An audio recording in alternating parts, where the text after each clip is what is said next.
What's up, you guys? I hope y'all doing well today. Today, y'all, we're gonna talk about celibacy because I am 2 years celibate as of September 18th, 2023. I'm 2 years celibate. So I want to talk about it today, let y'all know my experience from it, what I've gained. Do I feel like I'm losing out and missing out on anything? All that and all that. I want to also touch on lust, but I don't know if I'm gonna do that in this video or if that's gonna be a separate video. I kind of want to make it a separate video because we got to go in depth about that lust thing, because it's real. So I think that needs its own video. But a lot of the lust for me, it kind of goes hand in hand with my celibacy journey because of where lust has led me to, and which in turn made me want to just get rid of sex altogether. So before I get started, like talking about my experience with celibacy, I do want to read a definition about celibacy. What's the difference between celibacy and abstinence? So I wrote down a definition. So I got a couple things that I'm going to touch on within this video.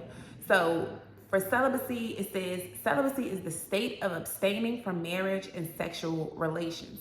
It's a vow to remain abstinent over an extended period of time, for some meaning their entire life. Like for me, it's definitely given celibate.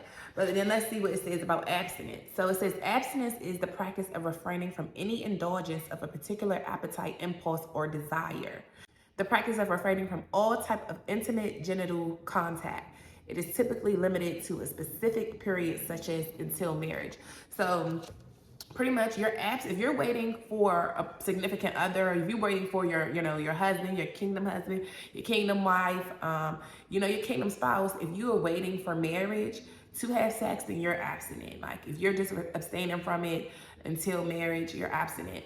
If you have no desire to be married and you abstaining from all of it, the whole communion with one other piece of flesh,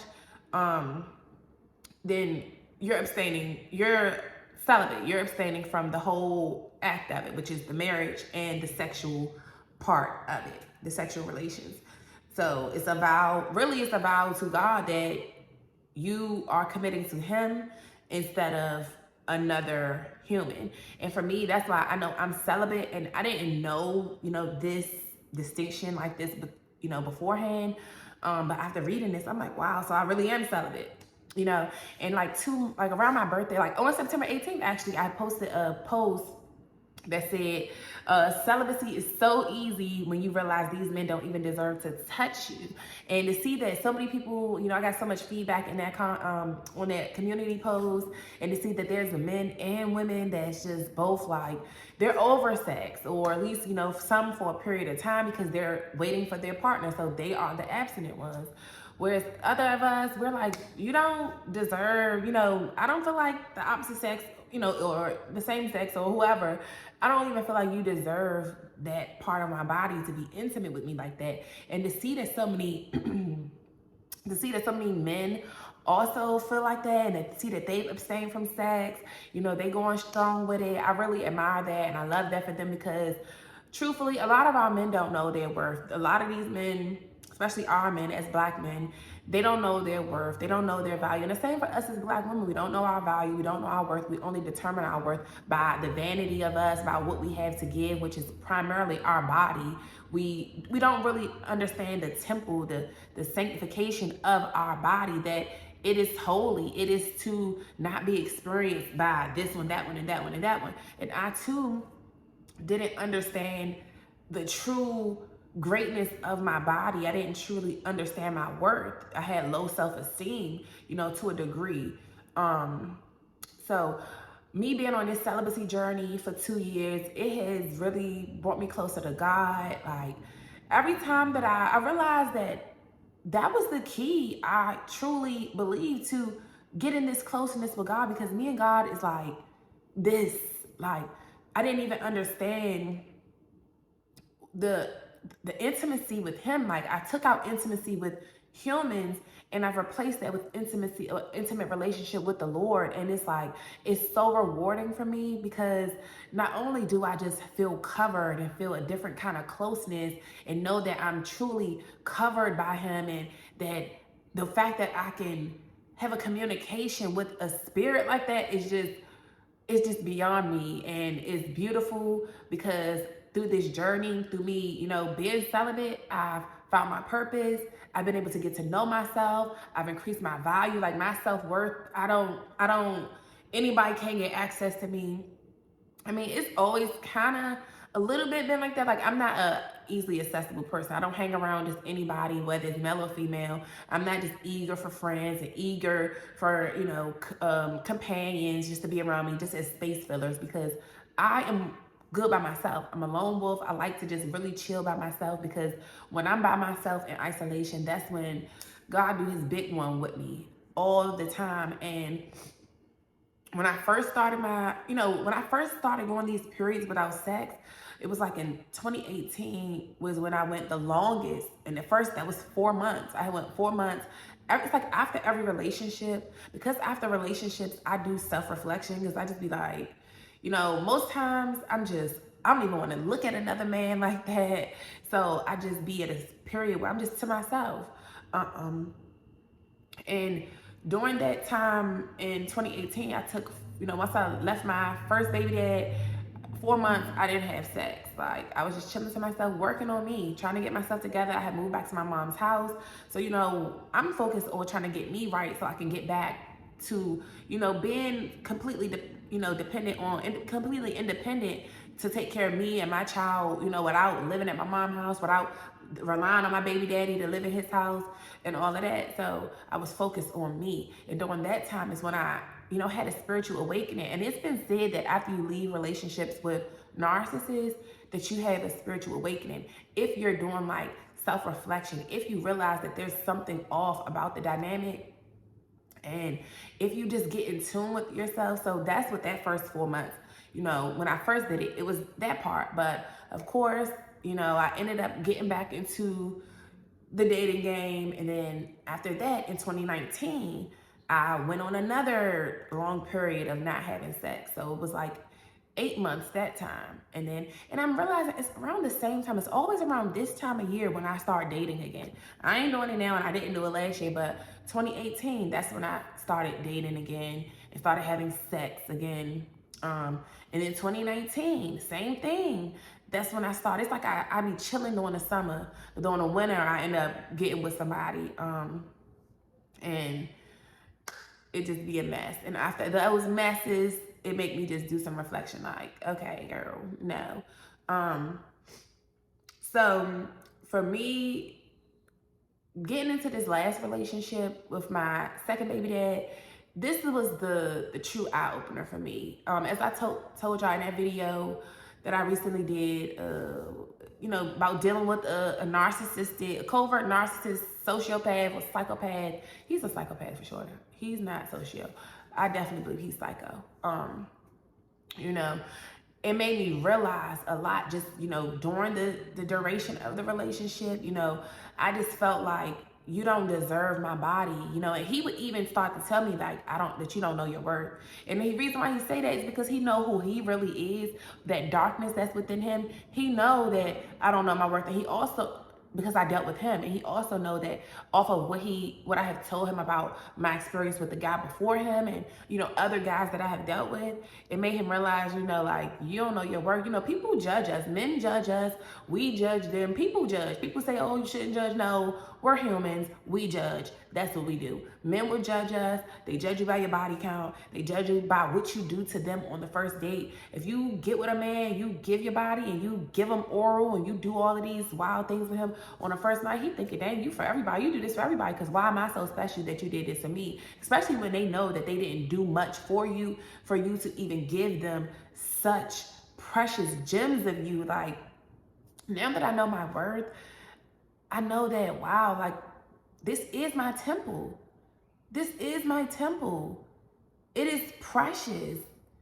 It is, and I think that's why I end up taking it away. Like, I do, I do use it as like, okay, it's just like a punishment for you. Okay, you're not doing what I need you to do by me. You're not fulfilling my emotional needs. You're not fulfilling my spiritual needs. You're not pouring into me, stimulating my mind.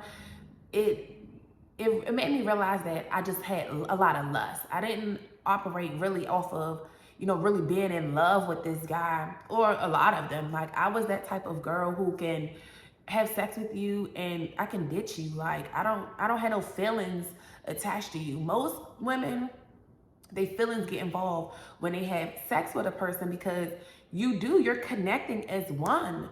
Biblically, that's what marriage is. Like, the consummation process of marriage is becoming one. That's how you ultimately become one flesh. When God said in Genesis, I got 3 scriptures I'm gonna be reading to y'all in this video, because it was like, it's just so on the money. But when God said, for this reason, a man shall leave his father and his mother and be joined to his wife, and they shall become one flesh. You can't physically become one flesh with a person, because you would literally have to be conjoined together. But it's just symbolism for that consummation process that you're supposed to do after marriage, which is have sex. Your meat enters her whole. That's how you become one with the person. And you realize when you're having sex, you feel like the closest, you feel like you in them, like you living in them. You just so close, you so intimate, you like locked in with one another. They're in you, like you're becoming one. You're becoming one. So it's like, how is it okay to become one with you, and then you, and then you, and then you? And every time you get up out of her, you go to another person, or vice versa, you're becoming one with that person. You're taking on some of their spirit. You're taking on their spirit. This is why sometimes you can get up out the bed with a person and you feel like trash, or, you just feel gross. Or sometimes you might feel good, but later on down the line, you're like, why am I feeling dark all of a sudden? You got to be careful of what you're consuming and who you're letting penetrate you, because that plays a part into how you feel about yourself. Me giving certain people access, that's why I'm big on my access, because your energy will rub off on me. You're in me. Even just being around me, we're energetic beings. We're spiritual beings having human experiences. So this is why your environment is crucial to you, because your environment plays a part into who you become. So if you having sex and, laying up with a dark energy of a person who has a dark spirit, a demonic spirit, a person who's battling, certain kinds of addictions, that too will rub off on you if you're not spiritually strong, or if you're not mentally strong. It will rub off on you. They'll get to having you to do those perverted things that they're doing, or whatever. So for me, I just got to a point where I feel like, you don't deserve my body. Like, you're not leading. I need my man to lead. And it's like, you're not doing what I really need you to do as far as leading and making me feel emotionally safe. I don't know that you can cover for me. If I fall sick today, I don't believe that you can cover like I can. So I lost a lot of respect for him, and I felt like, you don't deserve my body. It was like we had a bunch of sex leading up to me getting pregnant. Once I got pregnant, I didn't even have sex with him for real when I was pregnant, because I just felt like he didn't deserve my body. Like, especially now that I'm pregnant with your baby, and I still feel like you're not doing enough, like a man should be doing. Like, if the shoe was on the other foot, I would have been doing boop, boop, boop, to make sure I'm in position for when this baby comes, to properly take care of my family. And I just feel like he wasn't. So you don't deserve my body. You don't even deserve to be around me. I wouldn't let him come around like that unless I needed him to help me the days I go grocery shopping or something like that, need him to get the stuff out of my car. And it was to a point, even with that I just was doing stuff by myself. Started Instacart and, started doing stuff because I really just didn't want to be around him, because I feel like you don't even deserve access to me. Like, my aura is so that, like, whether you're my regular friend or whether I'm in an intimate relationship with you, you're gonna love me. You're gonna love me because I'm just naturally nurturing. Yes, I got a crazy side to me, because if you play with me, it's like I gotta show you, wrong one. You got me messed up. But other than that, like, I don't really be on that. I really be on my chill stuff. And for me, it's just like people love to experience me on just a being around me type level. That's why I can't be around just anybody. Like, no. And for me, my aura and all of that, my character, who I am, that's the cake. But my body, my sex, the way I'm going, yeah, like, you know, yeah, I love sex. I don't want to have it no more because I now find it futile. It's like pointless to have it because I have my kids now and I'm locked in with God now. That's what my focus is. But I don't really see the value in it because I had a great experience, and it is an experience. And I realized too, after having, that kind of a sex with him, I'm like, okay, now I really got my desire met, because of the experience that we created, you know what I'm saying? We was really lit with it. And I just feel like that's a privilege. I don't feel like it's a given that you're to get that type of experience from me, especially the magnitude that I am, because I love sex and I love like to please my partner. So I'm going to please you. I'm going to make sure you well satisfied. And I'm going to experiment with certain things. And I just feel like as a person who's not showing up for me, stimulating me mentally, you don't deserve the best parts of me. You don't deserve that icing on the cake. I feel like my character is the cake. My sex is the icing on the cake. And I don't feel like you really need the icing. You don't need the icing. I gave you a taste of it and now I'm gonna starve you from it because you're not doing what you need to be doing. It's like, that's a reward. That's a reward for doing your part. You're not deserving just of my body. So ultimately for me, it just has been very eye-opening. It has allowed me to tap into my purpose. I have had a spiritual awakening. I've really gotten closer to God through all my periods of not having sex. Before I even started fasting, like from food and, doing like these biblical fasts in here, my first fast was abstaining from sex. I think that is the most powerful one, fleeing fornication. And I now see why God doesn't like fornication is because of what it can lead to. It can lead to your literal death. It can lead to spiritual death because you feel depleted. It'll take you away from your faith.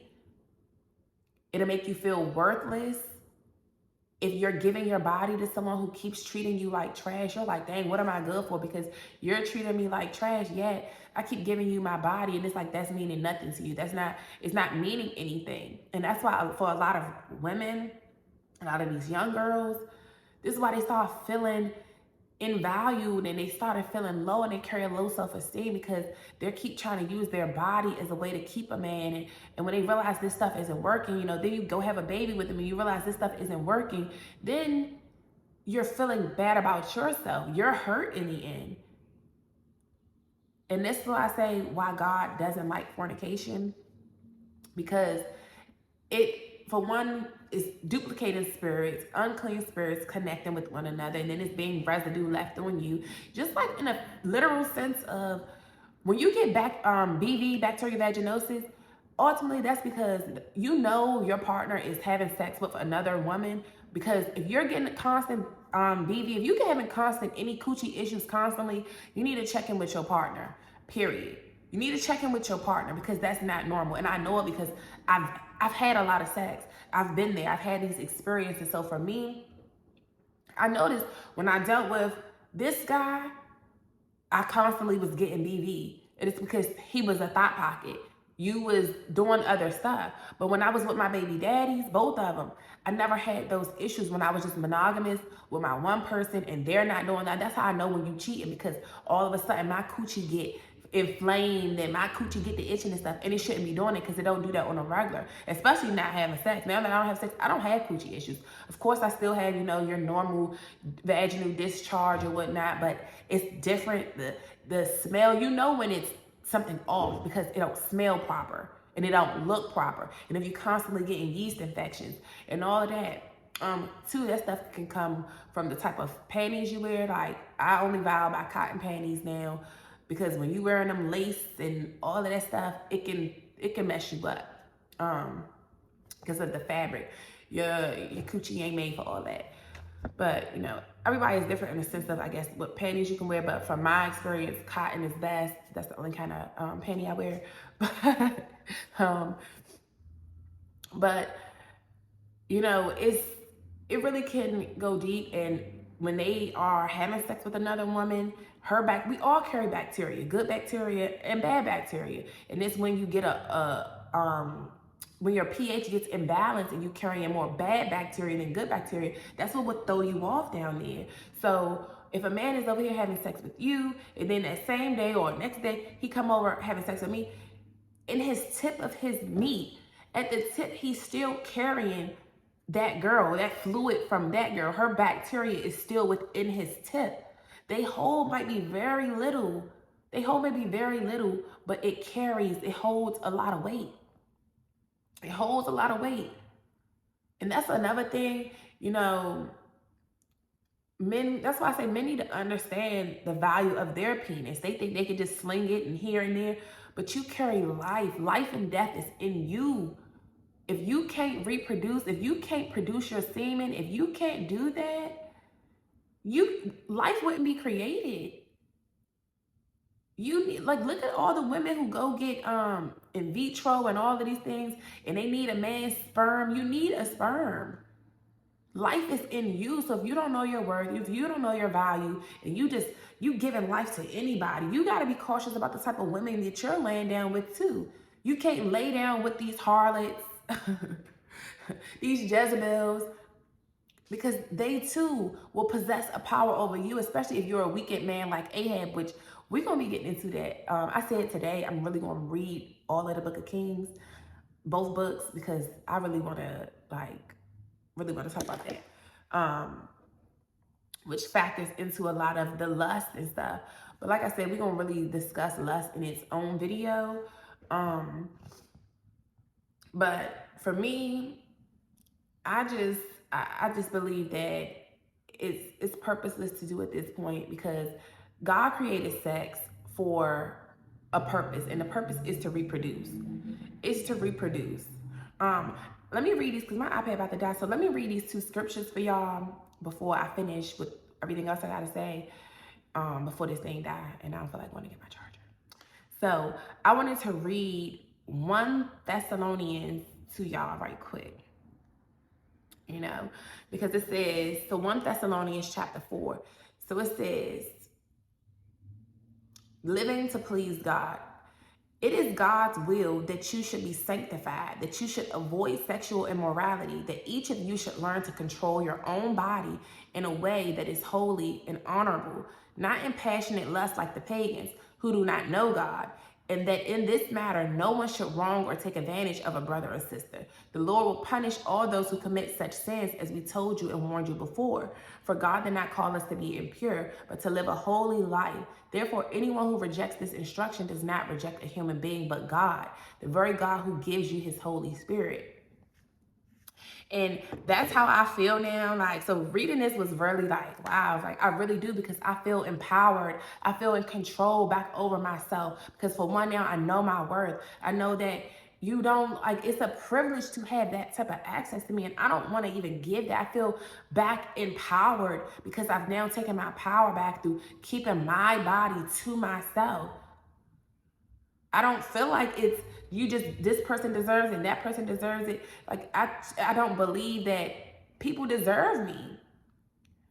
And I don't even have no desire to be with anyone. Like, I no longer look at men in lust. Like, a lot of my relationships was led off of lust. Like, oh, how you look, and then me wanting just the pictures in my head of things I want to do.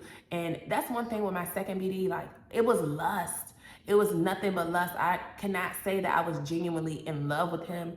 I have a love for him because, of course, we have a child together, and so I care for you. Love in the sense that I care for you. But that's the same love that I just had for humans in general, because I do care that people are well. I just want people to be well, be happy, just have peace within. That's just a genuine love that I have, just as like on a friend type level, just wanting the best for you. Wanting protection. I don't want no other women hurting you. I don't really want to hurt you. Even though, I have done some hurting, but I don't really want that. I want the best for you. I want you to thrive. I want you to get closer to God. I want you to know your worth too, And I can say he definitely knows, on a sexual sense, like, he knows more about controlling that.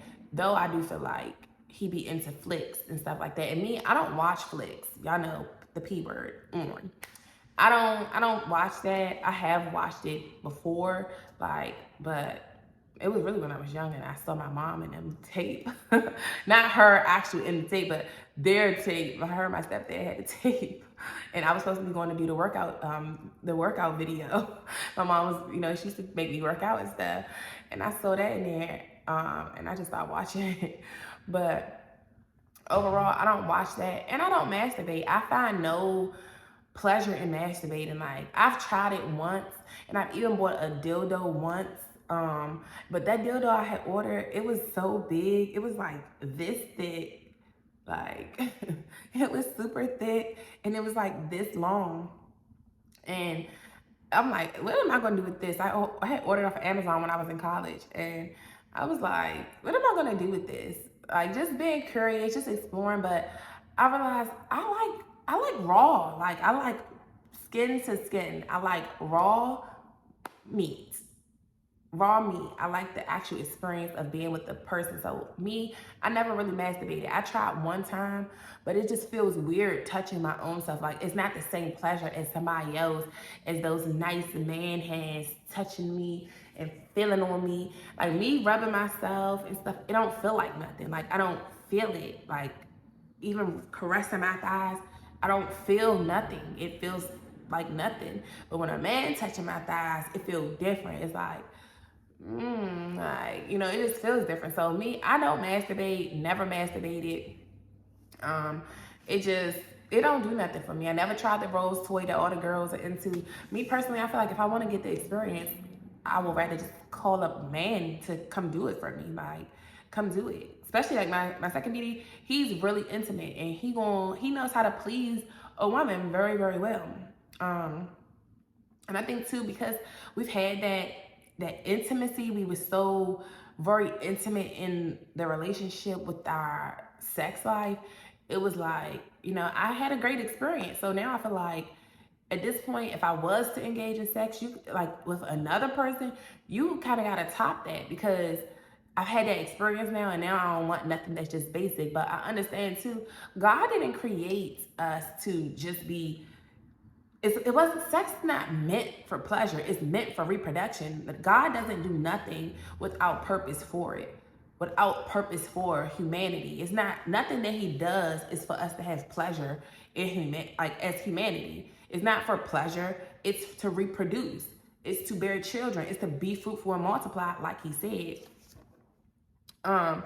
That's what it's for. It's not just to make each other feel good. It was to bear children. That's what it was for. It wasn't to do all of that, It was to bear children. Like, when I read the Bible and I see, Abraham and Sarah, and Abraham and Keturah, after he got married again, after Sarah died and stuff, and they knew her. Like, that's why I know that's ultimately what that marriage and becoming one is, because that's what they say consistently throughout the Bible, when the husband and the wife, that's what made them husband and wife. They becoming one as one flesh, which was them entering one another. Well, the man entering the woman.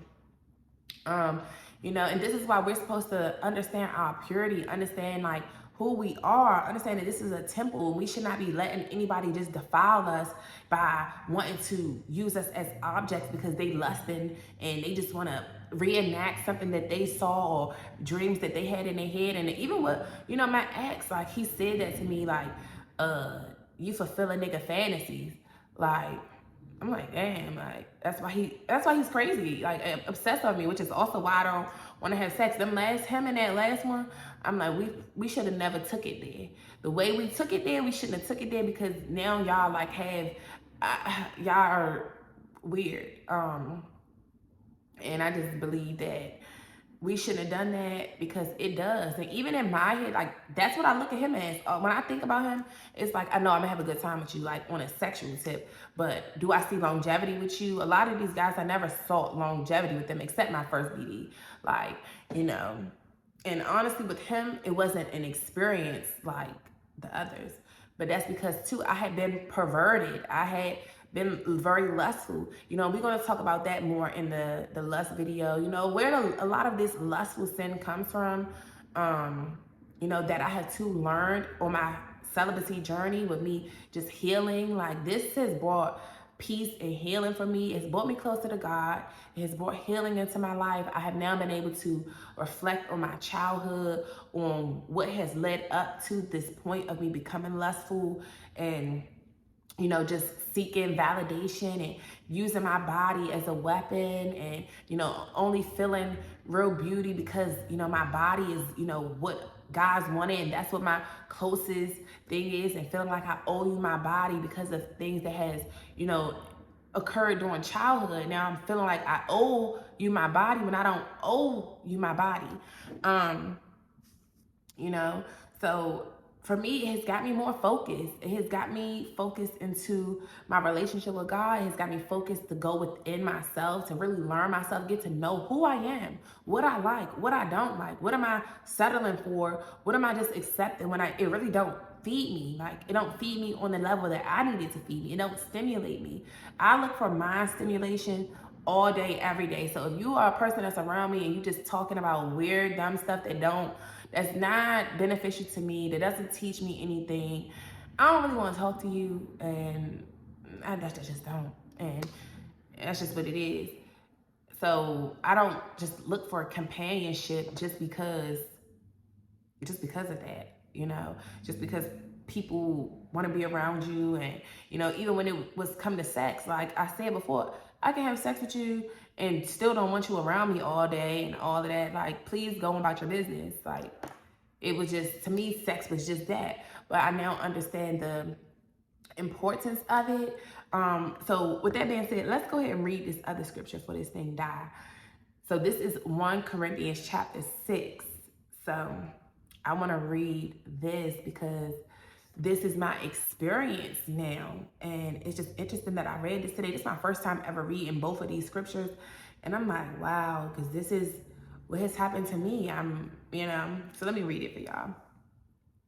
Okay, I'm going to read the whole thing, but it was ultimately verses 12 through 20 that I wanted to read, but we're going to talk about the whole thing. So it says, the very fact that you have lawsuits among you means you have been completely defeated already.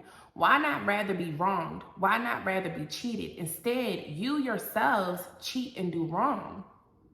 And you do this to your brothers and sisters. Or do you not know that wrongdoers will not inherit the kingdom of God?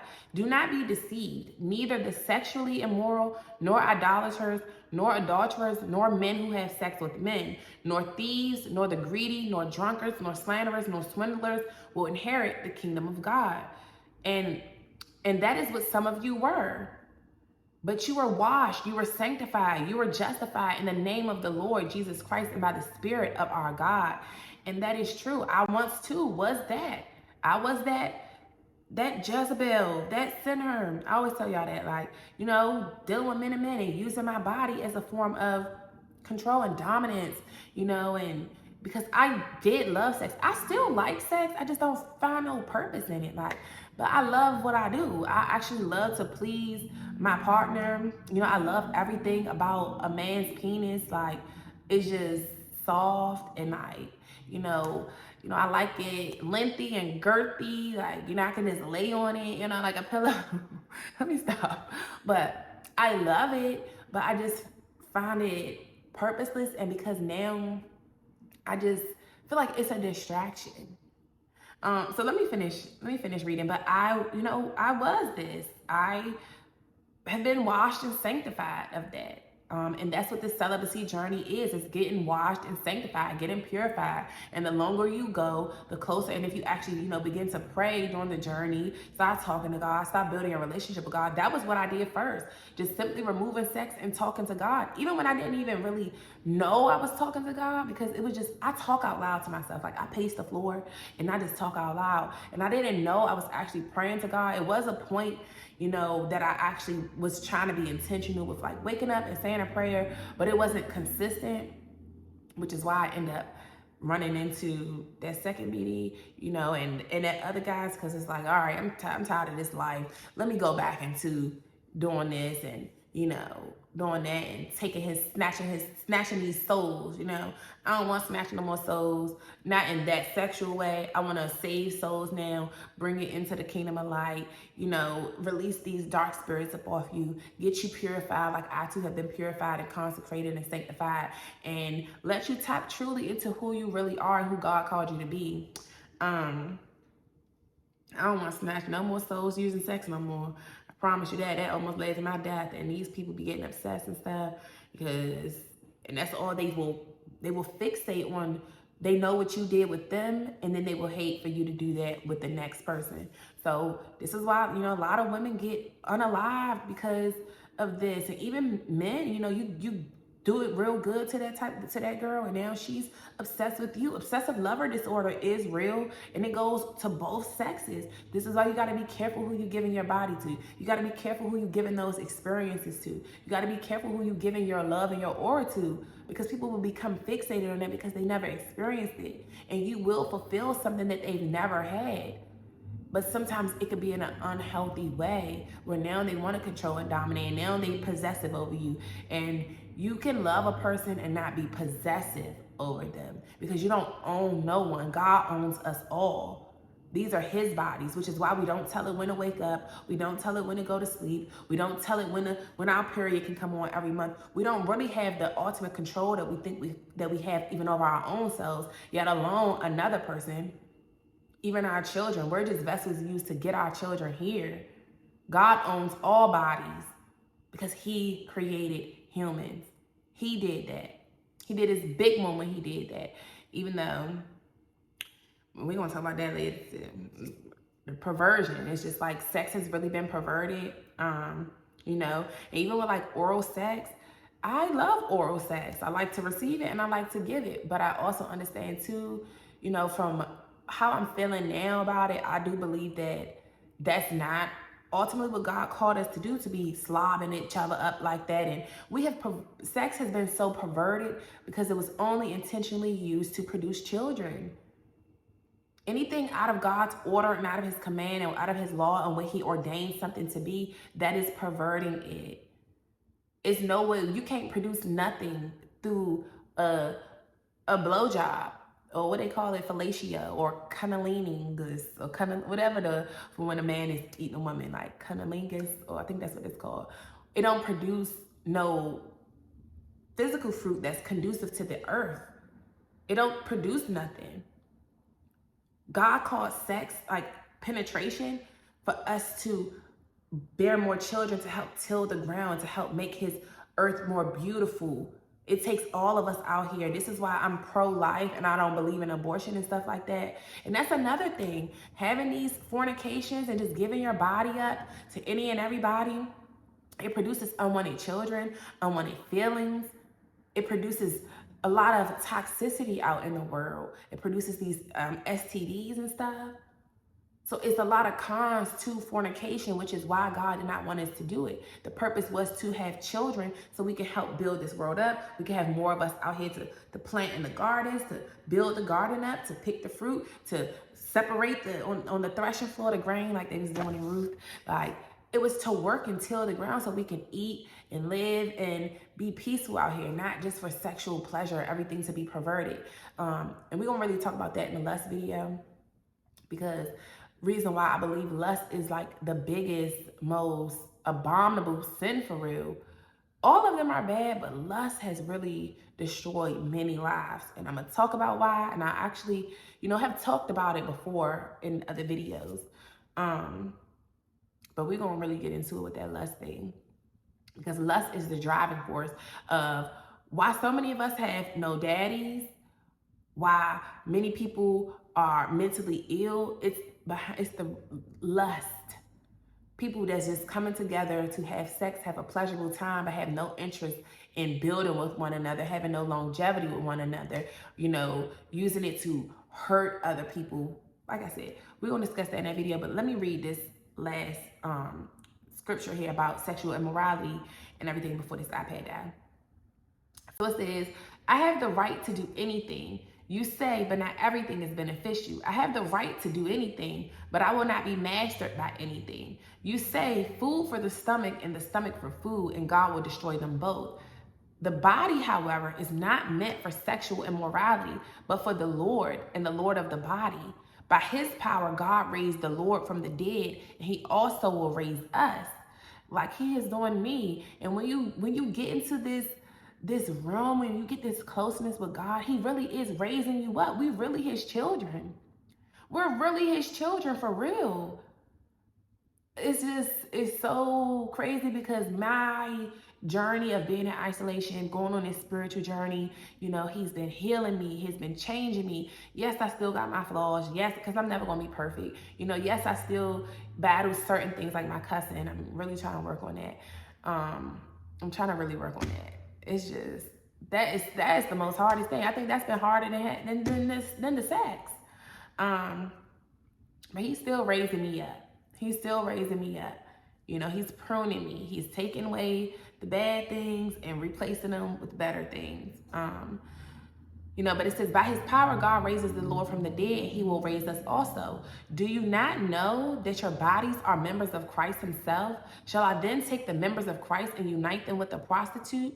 Never. So should you unite them with a harlot? No. Why would I want to take this good, pure soul who has went through purification, who has went through sanctification? You've been consecrated. You've been renewed. You've been resurrected. You've been made anew.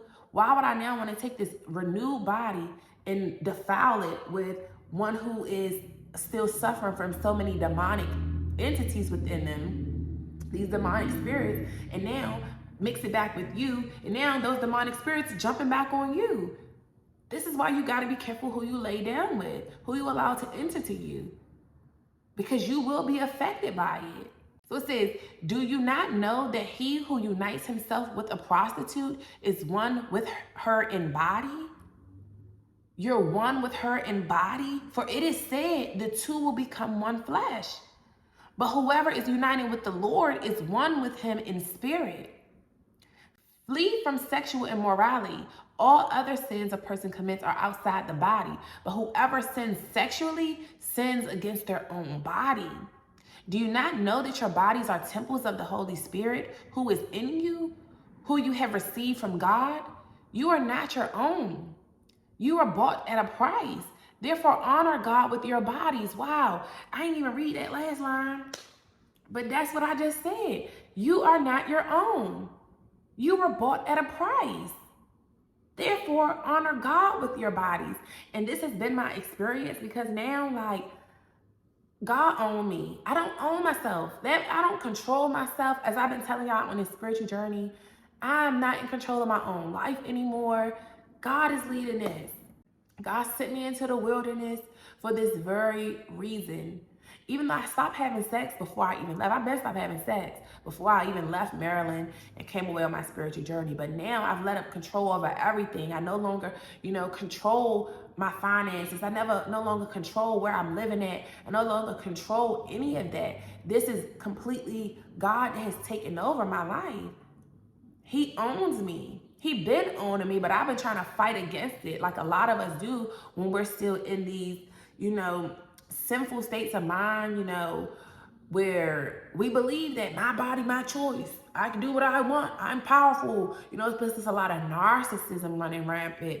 And when the narcissism is running rampant, it's about control, and it's about people thinking that they're in control and that they can dominate and that they want to have the power. Everybody wants to fight for power when nobody has that omnipotent spirit and power like God. You don't have that infamous power. You did not create, what I say in the book of Job Bible study, you did not create this. Do you have the power to tell the sun when to set and when to rise? Do you have the power to tell the seas to gather into one place? If you don't have that kind of power, baby, you don't have the power you think you had. You're renting your bodies. It says you were bought at a price. You renting your body, which is why it costs a bag to live in human form. It costs a bag to be a human. It costs a bag to be an adult. Especially when you don't have God as your provider. And when you don't have God at the forefront leading your life, you're going to be coming doing anything to get money. You're going to begin to sell your body or anything for money to maintain. You're bought at a price. You're now becoming a slave. You're now becoming a slave to the money, using your body as a slave, like they once had us as. And all the sexual immorality they did to us in slavery. You know, and this is another thing, now that I'm thinking about the oral sex thing, is I can see how it can be degrading. You know, like I said, it's not to condemn nobody. Nothing in this video is to condemn none of us, because like I just said, I too have been there and went through the sanctification process. And it's not that I hate sex or even the oral sex. Like, you know, I just don't have no desire to do it on no one. But I do see how it can be degrading, because look at how, you know, when we use it offensively, you know, when somebody be like, be suck my, you know, like, and they say it in a sense of disrespect. So it's like, for some, it is considered degrading and it's considered disrespectful. Some cultures, you know, used to find it and still may find it like degrading. And I know my ex, he said something to me like that before, but yet you still want it. But he was saying something like, you know, I would prefer, I would prefer a side joint to basically do that, because my woman, she still got to kiss the kids and stuff like that. So it's like you would rather her not to be doing that on you. Yeah, you still wanted it.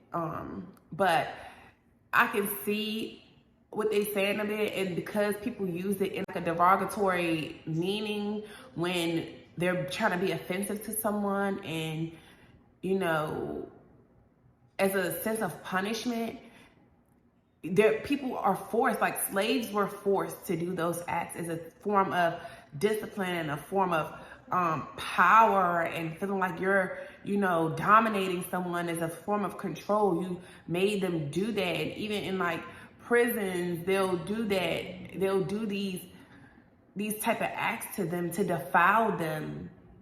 So it's like, I don't know, is it degrading for real? Is it, but I do have flashbacks still sometimes of it, and if I was to ever, I don't really see myself being with nobody though, because I just don't want to. I don't want to become one with nobody. I don't even want to give my body up no more. That's why I just don't want to be in a relationship, because it's like, I don't want to have to like suck no, yeah. Like, I don't want to have sex with you, and I don't want to have to do that. Now, granted, I don't know if I was to get in a relationship, maybe I would kind of, want that. But I look at men now, I can look at a good looking man and I don't lust after him and be like, ooh, I want to see what that D tastes like. I don't think like that no more. And even with my ex, like, I'm not gonna lie to y'all, when we're moving in this house, my shower, because we had like great shower, relations and stuff like that, and just everywhere. But this shower that I got, this is my dream shower. And I used to be like, when I first moved here, I'm like, we would have had a blast in this shower, because when we first took a shower together in that hotel, it was lit. Well, actually, we didn't even have sex in that shower. This was the first day we just took a shower together. And that's stuff that I like too, the intimacy. That's what I like, that intimacy, and that's what got me, with him. And that's what I like to do with my man. I want to take a shower. I want us to be close. Like, I mean, what Lil Wayne said, let's take a shower together and wash each other's back. He said, let's wash each other's back. And if you kick it off, I'm going to run it back. Yeah, I like all of that. But when we first took a shower together at the hotel, he just was washing my feet and stuff. And although we didn't have sex or nothing till the next day, but it was just the intimacy, the closeness, just being intimate with one another, like, touching and feeling and kissing. I do like the intimacy factor. And I feel like what I was looking for, that I was longing for a long time, I received that with him. But like I said, the other stuff is missing. So it's like, I look at him as, it's just lust, because I look at you for the sexual things and the intimacy that we create together. And so I said, my baby, she was definitely, she was made out of a good time. I wouldn't say I was in love, but at the time I think I felt like I was just, it was in lust. It was lust. Like, it wasn't real love. I did care for him and whatever, but I didn't, I just feel like it was more so lust leading it. But I do think I'd be like, we would have had a ball in this shower I got now with the little benching and all that. We would have had a ball in this shower, like, and my tub is huge. Like, my daughter be going swimming in the tub. We got a big tub, so I was like, we would have been lit in this house. but I digress. I ain't worried about that. I rebuke that lustful spirit. I rebuke that, but this is what lust will do. And then you get done with it though, and you be like, I don't even really like you. Like, all right, can you go home now? And that's how I know it's lust, because I don't really seek to just be around you like that and all of that. It's just the experience of it. So that's what we're gonna talk about lust in that other video, which I'm actually talking about it a little bit now, but I won't really dive a little deeper into it. But overall, you guys, that intimacy that I was once, having with him, I now have that intimacy with God. I'm close with him. I talk to him all day, every day. He's somebody that I actually enjoy talking to and want to be around and be within his presence and be filled with his spirit and just be at one with him and read his word and be obedient to him and be submissive to him. Everything that I would want to give to a man, I now want to give that people-pleasing spirit to the Lord. As it said right here, living to please God. I'm no longer living to please man. I'm living to please the Holy Spirit. I'm locked in with the Father, and this is a closeness that, I wish that everyone can encounter and that everyone has the potential to encounter if they just, get free from distraction and really keen in, really start talking to him more, really start abstaining from sex. Because I ultimately feel like that's the greatest sacrifice that you can make, because that's a big one that's plaguing the world right now, because they promote so much sexual sin. They promote it in the music, in the shows, in the kids shows, in the adult shows. And it's just so overwhelming that people easily give into it, and people are seeking that closeness with somebody else, because a lot of people have abandonment issues, rejection issues, a lot of people have a lot of childhood trauma that they're not healed from. And that's what this journey has been about for me. This is what it has allowed me to tap into true healing from my childhood traumas. It's still a process. I'm still, working on it. I still do the work I need to do. I let God reveal it to me. I let him correct me. And, I'm really in union. I'm really in a real relationship right now. And I just don't want to break that and cheat on him with no flesh. I feel like to let a man in my life, I feel like I would be cheating on God, because especially if he's not one that is living to please God, if he is not one that put God first too, I feel like I'm gonna be cheating on God. I'm not gonna be talking to God as much, being in prayer in the morning and throughout the day, and when I'm out at the store and I'm looking for validation, like, and I'm indecisive and I'm having this indecisiveness within me, and instead of me asking God, what should I do, how should I do it, now I'm looking for this person to do that. I feel like I'm gonna lose that. That's what it has always been for me. It has been a distraction. Every time I get in relationships, it's a distraction. I stay focused on, I've always, like, when I was in school, I'm always gonna focus on my schoolwork. It's school, then work, then my dudes. Like, y'all gotta wait. Get my bag, get my education, get my bag, and then I'm gonna get to you later, because I don't even, they're not prioritized depending on the ranking that I had for them anyway. But if I'm really in love with you, like, I was only really in love with, like, my first BD. My little high school boyfriend, he even still hits me up. He just hit me up yesterday. Like, but not on no trying to talk to me now. He just be saying his little jokes. And, one thing about it, once you experience me, you gonna always feel like I'm the one that got away, period. Because it's just, my aura, my character is the cake. My personality is the cake. Yeah, I got a couple personalities, but overall, all of them is cool. All of them, one of them just I might show you I'm my daddy daughter for real and might smite you if you try to play with me, but overall, I'm a chill person, so I'm always gonna feel like the one that got away, period. All of them, even my first BD, I'm like, don't you, like the other day, like, I'm like, don't you got a girl or something? Like, but of course, I'm compassionate. He had a loss and one of his friends died and whatever. But it's like, don't you have somebody? Like, why are you? But as the empathic person that I am, he looks for that. It's like, I don't know what it is with both of my baby dads. It's like they still seek some type of validation from me. I don't know, but it's all good. Through everything, I still always wish them the best. And I still have love for the both of them in the sense that I care about their well-being.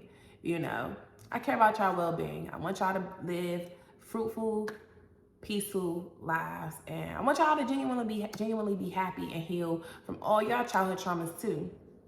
But that's one thing that I've been able to experience on this journey, and I'm so, so full of gratitude for my celibacy journey. I feel so empowered. I feel like I'm really that girl. Like I really can abstain from it. I really feel like I don't have to, give my body up no more. And it's just like I snatch my power back. Like I really feel like that. And it's allowed me to become one with God. I'm married to the Lord now.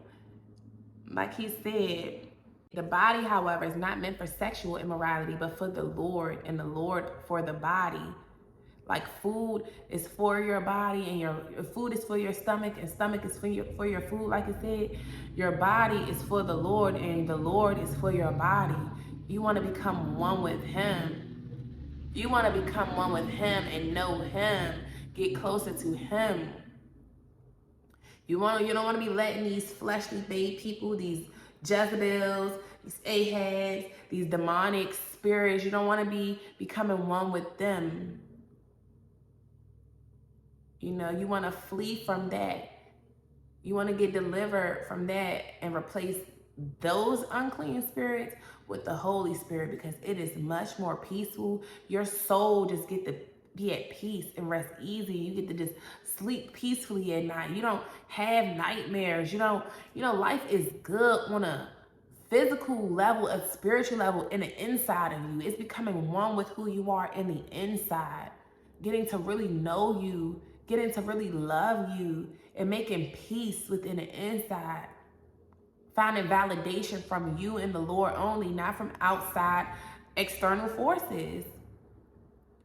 It's so liberating. This is true liberation. Not all that, my body, my choice. Oh, I can just out here and have sex with you and have sex with you, and I feel liberated because I can F all of you guys and all that. Like, that's not true liberation. That leaves you feeling like crap at the end, especially if you're one of the ones who really desire marriage and you really desire someone to value you, and you really keep having issues in your relationships and stuff. You really insecure in all of these things. That's what indulging in this sexual liberation that they promoting, ultimately it'll make you feel low about yourself. And then when you do get in a relationship or you get into a marriage, you can be bringing all that low value you feel about yourself into the relationship with your insecurities. You're gonna only be deemed worthy if you are giving up your body. You're gonna require nothing but sex from your partner. And when they do give you that, you're still not gonna be satisfied. You're still gonna feel like crap because you're like, I do all this for you. It's gonna lead to a point where you start to do so much for them and they're not doing the same in return for you. Then you're gonna feel useless. You're gonna feel used and abused, which is gonna actually bring back childhood trauma of you being used and abused and taken advantage of and neglected and abandoned. Most people who are so sexually liberated, it comes from a place of empty wounds, a place of emptiness, voids from the past, and now you're trying to fill that with something. While you think, wow, you get with this man, you get with this woman, and it's still not filling that void. It's really just coping mechanisms. It's like Band-Aids on a wound. Like, You didn't even really clean it up. You're not letting it air out to heal. You're not really doing the deep work you need to heal the wound. Sometimes your stuff's so split open, you need literal surgery. You need literal stitches, and you're not able to receive that. You're just going to throw a Band-Aid on it. No, you have to go through this process, free yourself from distractions, and sex is the biggest one. Because then you'll sit back around having flashbacks. If you don't have nothing to focus on, you're going to be sitting back dwelling on things of the past, people of the past, things you used to do that you love. You're going to be focused on that. Just like I said, yeah, I love sex, but I don't sit around and think about it. I don't even think about that until it's time to talk about it. I don't really think about that. And even if I see stuff on like Line, I'm not moved by it for real, because for one, I do think it could be a little bit of the trauma from the experience with how obsessive these guys have gotten. I don't want that no more. Like, you not about to be trying to take my life because I done moved on to the next man, and you afraid I'm gonna do what I did with you with him. And now I don't like that obsession stuff. That's not cool to me. It's not cute. So I don't really like it. But you guys, I hope y'all got something out of this video. I didn't mean to make it an hour long, but of course y'all know I can talk, baby. I can talk, and it's an hour long, so I don't want to go over an hour. But yeah, you guys, this is my view on celibacy. And this is what I have received out of my celibacy journey. And I'm very proud, and I'm very, I just feel so good. It's definitely an accomplishment for me as someone who used to find value in just giving your body up, or, feel like I owe you my body. I just feel like I'm empowered now. I took my power back, and I don't owe you nothing. This is desserts. This is all 3 meals. This is the appetizer, the entree, the desserts. It's all that. And you don't deserve all that. I don't owe nobody all that. But the Lord, he gets all of me now. You get my time, you get my attention, you get my affection, you get my intimacy. I put you first. I stroke your ego. That's the only ego I'm stroking at this point. I ain't stroking nobody else's ego. Okay? Because it's equal reciprocity with me and the Lord. I stroke his ego. He do for me, I do for him. The more I do for him, the more he want to do for me. And then that makes it the more I want to do for him and talk about him and scream his name to the world and talk about my man, my man, my man. That's my man. The Lord is my man, my man, my man, baby. Okay? So, yes, I'm going to always talk about him. He going to get thrown into every video because that's my man, 100 grand, period. So, I'll see y'all in the next video. Deuces.